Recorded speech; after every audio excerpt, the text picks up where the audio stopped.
Welcome to Venture, the world of small business and big ideas. We welcome the man behind the Arnold Classic, the Spin Invitational, and the Extreme Table Tennis Championship. He is a Killerspin founder, Robert Blackwell, and he's with us today.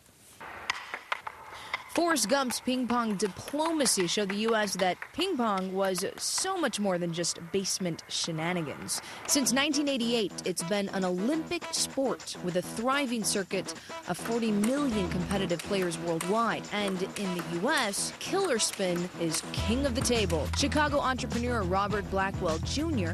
founded Killerspin in 2002. He was the man behind the tech firm Electronic Knowledge Interchange and once had a promising young lawyer on his payroll. The Windy City is where ping pong and politics collide.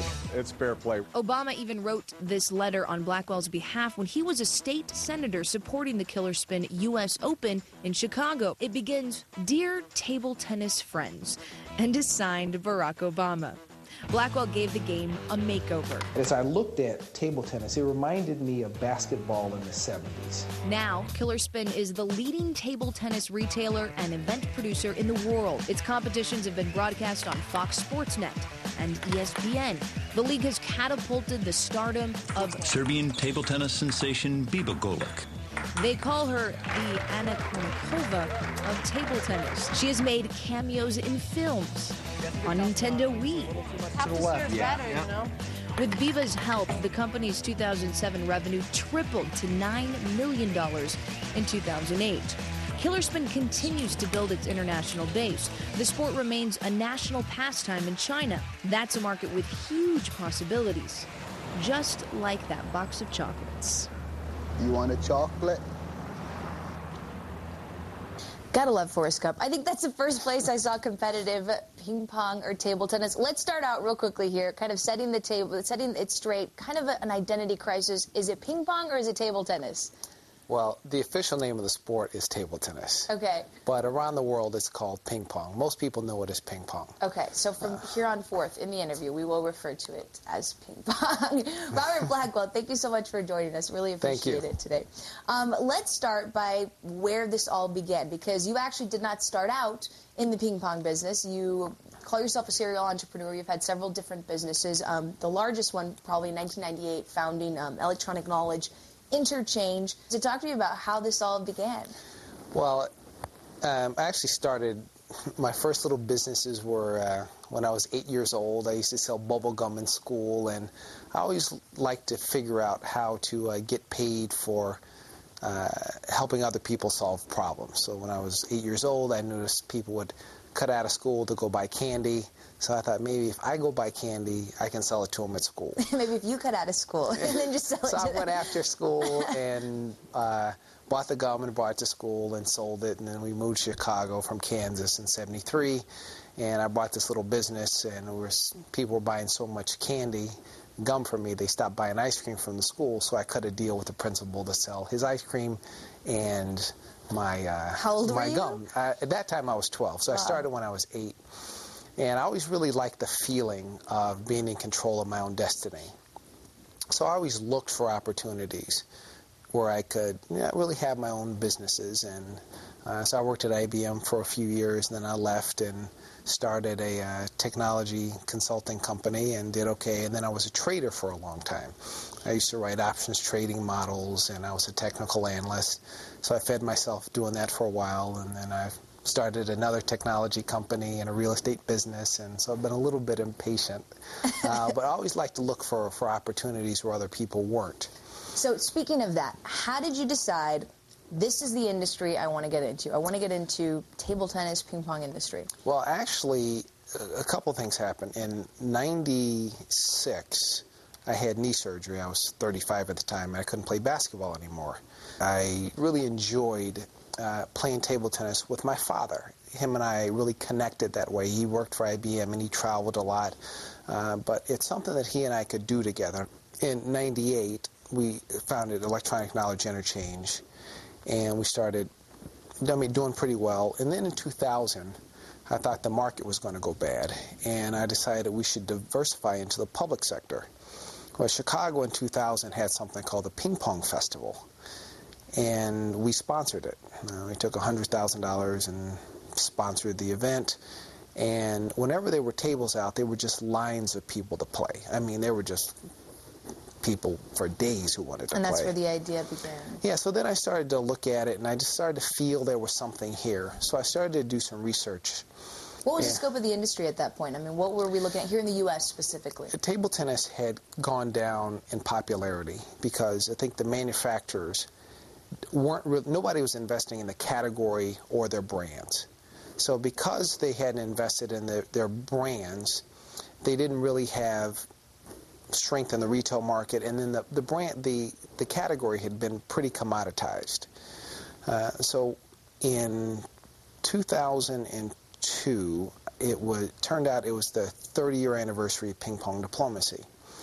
So I said, I think there's an opportunity because everybody knows table tennis, but nobody can name the name of a brand. We're talking about ping pong or table tennis, depending on where you're from. Stay with us.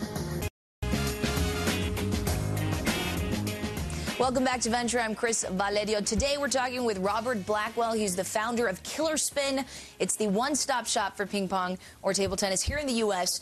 We were talking about how you got started, and I had read that when you founded the company in 2002, kind of did it with a bang. You invested about $550,000 of your own money, and you just had this huge event. You invested in this really big event. You were talking kind of about that leading up to that. So tell me just quickly about that first event or that kind of kickoff to the company. Well, what I thought the company needed was to really differentiate itself from other manufacturers. So I said that we were going to focus on content.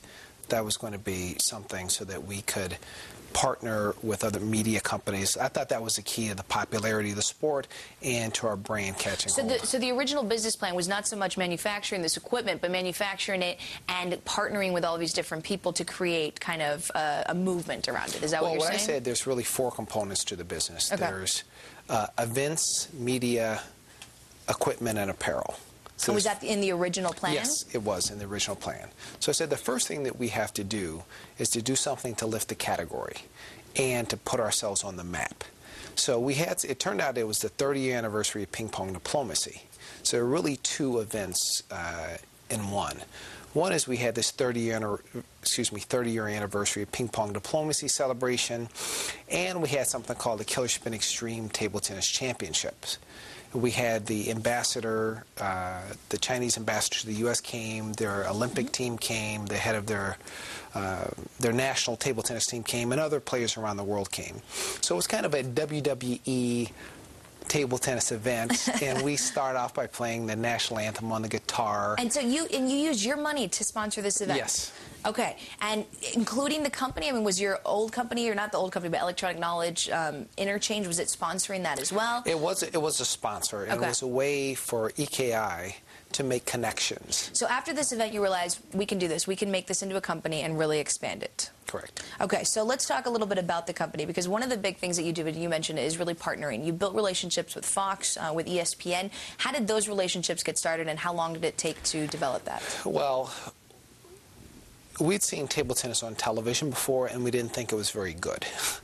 So the production value? The production value wasn't very good. It wasn't very interesting. It was just kind of some blah stuff, I thought, that got on television. Like snooker? So we thought if we could make it interesting, have some personalities, and have really great play, that the content would be interesting. So the first thing we did is we did a time buy on Fox. And after the 2002 event, and it did really well. So in 2003, when we had the second extreme, we partnered with ESPN. They saw what we had done before, and so we had What kind of revenue are we talking about from broadcasting rights here? I mean, how did those relationships work? This was mostly in the initially this was about brand awareness and helping us to establish a connection to people who could be sponsors, and also to connect with people who really like table tennis. Now, did you quit your other company? I mean, how did you at this point, because this is full-time work, this is a lot of things to do. Now, aside, and we're going to talk later, but just about the supply chain and actually creating the products, but at this point, were you not running the other company? I was actually doing both. I work a lot. Okay. So. Okay, so what were the audiences like for those initial things, and how have they changed now? The audience actually, surprisingly, it turned out a lot of people really connected with the sport. It's a very fast, interesting sport. And a lot of people say, oh, I remember that. I used to do this with my father and or friends or somebody, so just like me. Table tennis is, I'd say when people think about table tennis, they think about two things. One is really good times with their family and friends. And number two is really Chinese excellence. So say, do you play 15 feet back like the Chinese? So what we tried to do is, again, to make this really interesting content. We also kind of sexed it up, right? I mean, you said, Yes. you know, we got to get some, because part of the products are apparel. You brought the skirts up a little bit. You brought some people in that looked a little better. I mean, that's a large part of the way you've made this successful, is it not? Well, what I say, our brand is all about being, I say, edgy but not offensive. So adding some sexiness to the sport was a big part of what we wanted to do. How much do you guys spend a year? When did you decide to start doing these sponsorships of these big names, for instance? I know you just signed an Indian tennis player, I think, or table tennis. You have Bibo, of course, that we saw in the package. Yeah, we have, obviously, we have Biba, which has been huge for us. A guy named Sharath Kamal, who's the Indian national champion. How much does that bring in for you guys when you sign someone like that? That doesn't bring in, it's a branding thing. Mm-hmm. It connects you to this table tennis audience, places that we want to go, or audiences that we want to reach. We have an Olympic champion and world champion from China. His name's Qin Chi. He fits our brand. I mean, he looks like... We're going to talk about that brand a little bit more. Robert Blackwell, he's a founder of Killerspin. We're talking ping pong, sexing it up, and that's what they got their revenue from. Stay with us. Welcome back to Venture. I'm Chris Valerio. Today we're talking with Robert Blackwell. He's a founder of Killerspin, the one-stop shop for ping pong and table tennis here in the U.S. So we were talking a little bit about endorsement deals. How much do you guys pay for these endorsement deals to get these? I mean, we're not talking, you know, like a Bolt, for instance, or so what kind of revenues does it cost? How much does it cost to bring in these endorsement deals? There's a little bit of private deals, but they're athletes, but I think a lot of sporting companies, we would spend somewhere around between 7 and 10% of revenue on sponsorships. And we sponsorship people from China. Mm-hmm. When we sponsor people, it has to be somebody that, I say, adds to our brand. Well, there was a movie that came out that had to have been just like a huge infomercial. This was, I think, about a year ago, Balls of Fury. Balls of Fury. Did you approach them? Did you lobby to? You guys sponsored all the equipment that they use, correct? That's correct. So did you approach them? Had you been trying to get a movie out about the sport? I mean, how did that come about? Well, you know, a lot of people have actually seen what we've done. So when people are looking to do things for table tennis, they call us. And so the producers from Balls of Fury had actually seen Biba, and they contacted us and said, would you guys be interested in being a part of this? And we really like to do things that promote the sport. So if somebody comes to us and it's things that really promotes the sport, we a lot of times get involved. Let's talk about the sport really quickly, because I had a little bit of a history lesson here. In the 1880s, British soldiers kind of came up with it, I guess. Champagne corks, cigarette box lids, that's where it started. Right. Also read, table tennis is the second most participatory sport behind soccer or football for all our European audiences. I mean, this is huge. 300 million people playing this, 100 million of those in China, serious players. What do you think is the attraction to this sport at a global level? Well, table tennis, one is it's accessible. So you can play it no matter what your body type, whether you're short or tall, or it's a very accessible sport. It's also a little bit addictive. So it's a sport that's actually very good for your brain. Most people don't realize it's actually one of the best sports. You guys promote it in that way. You say, you know, this is something that can help keep your brain young. It actually is. In Forbes magazine, or Fortune magazine, a couple years ago, it talked about table tennis as one of the 5 ways to keep your brain young. Do you guys work with any kind of medical Alzheimer's association, any kind of these? We don't directly. These are some of the things we're looking at. You know, the company, I'd say one of the things we really believe in is helping people take advantage of the benefits of table tennis, and we think there's lots of benefits, both from health-wise, connecting to your audiences, to your family and friends and things like that. Let's talk about those audiences real quickly, because at least here in the U.S., gaining popularity perhaps, but is it something that's gaining popularity within different ethnic groups? We know that it's very big in across the world, across Asia, in the U.S., among Asian Americans perhaps, also among, Anglos, but are we seeing, like Mark Sanchez, what he's doing for football among Hispanics? Are we seeing any new ethnic groups coming in? Is this part of your goal to try to get different types, African Americans, Hispanics, all these different people to come into this area? Well, what we're trying to do is to expose lots of people to the sports and what the benefit of table tennis is. And a lot of people participate in, and like table tennis, kind of regardless of their ethnicity. Obviously, because of history, it's lots of Asians have a history, their families have history of participating in table tennis. But I did when I was young, and know lots of Hispanics. Almost everybody has some connection to table tennis. You have an office in Beijing. What was it like to actually open an office abroad and begin that whole process? It's pretty interesting. We do a lot in China. We sponsor one of the top athletes in China. We do some production in China. And in China, table tennis has a special significance. Not only is it the national sport, it's the #1 participation sport. It's a sport that is the #1 television sport, and it's a way. How much of your revenues come from there? Most of our revenues today come from North America.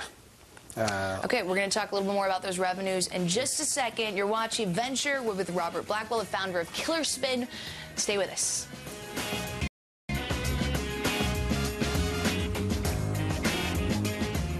Welcome to Venture. I'm Chris Valerio. We're talking table tennis with Robert Blackwell. He's the founder of Killerspin. We were just starting to talk about revenues and kind of where they come from. I know in 2000, you tripled your revenue, I should say, in 2008. You had expected that was possibly going to happen. What has been your outlook for 2009? I mean, what are we seeing growth-wise, given the recession, given all that's happening?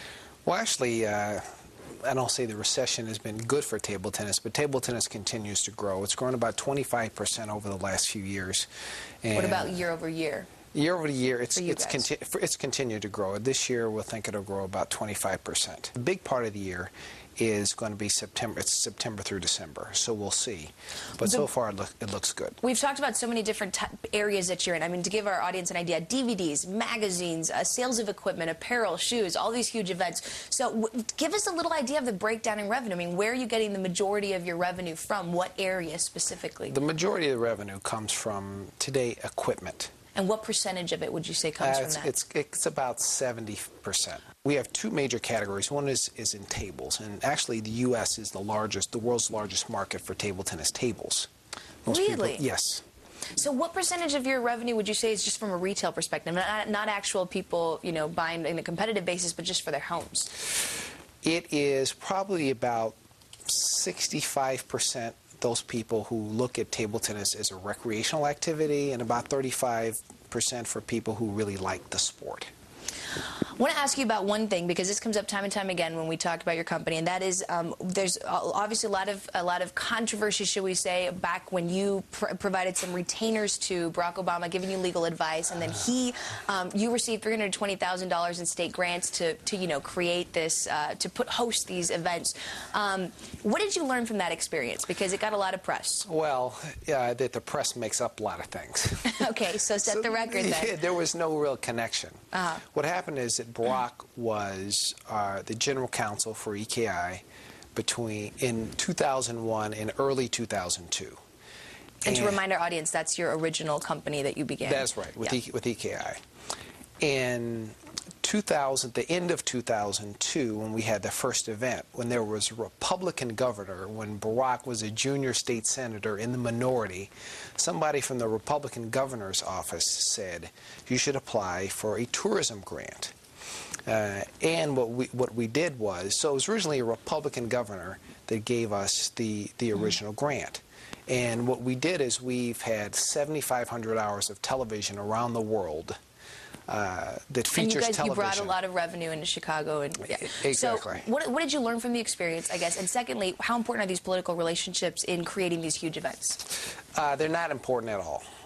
Listen, back in 2001, nobody ever heard of Barack. I mean, most people in Chicago didn't know Barack, in 2001. He's just a friend of mine. Now, you are on the committee for table tennis, trying to bring the Olympics to Chicago Correct. in 2016. Obviously, President Barack Obama has been very active in that as well. Last question, really quick here. What have you learned from everything? That excellence matters. You have to have passion and a focus and a business model. Thank you so much. Robert Blackwell, founder of Killerspin. You're watching Venture. Join us next week. In the meantime, follow me on Twitter. I'm Chris Valerio.